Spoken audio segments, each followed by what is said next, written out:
وايه اللي ممكن يتعمل احنا ما بنعملوش. انا مش بشتغل في البرنامج ده لوحدي، انا معايا مجموعه من الزملاء، كلنا بنساعد بعض، كلنا فريق واحد، وبناخد راي بعض قبل ما بنقول اي كلمه على الهواء.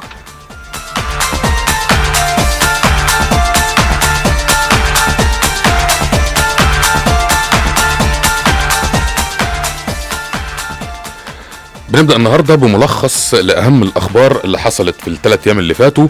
أول خبر معانا بيقول انخفاض أسهم البورصة لأقل، وهنعرف نسبة الانخفاض كام في المية.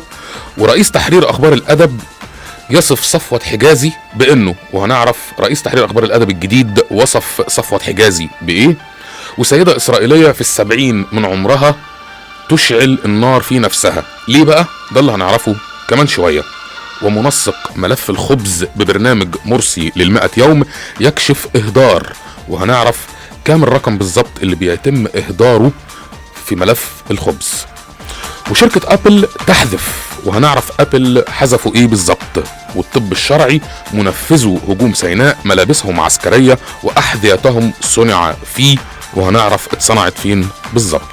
وأزمة انقطاع الكهرباء تكشف عن كارثة جديدة. ونيلي كريم اتكسفت من ايه بقى؟ ده اللي هنعرفه خلال الحلقة. ووزير الاتصالات يرفض تدمير كيان جامعة النيل، طبعا محدش ابدا مع ان جامعة تتدمر. وفي اول جولة ميدانية لوزير الصحة بيعترف، وهنعرف بيعترف بايه. وبسبب تأخرها في اعداد الطعام زوج عمل حاجة في زوجته، وهنعرف الزوج عمل ايه في زوجته. ورئاسة الجمهورية ترد على جريدة التحرير، نعم مرسي منح نفسه، وهنعرف مرسي منح نفسه ايه. والعقيد عمر عفيفي يعلن مقاطعته وعدم دعمه بل وخطورة. ايه بقى اللي عمر عفيفي بيقاطعه وما بيدعموش؟ لا وكمان بيقول انه خطر.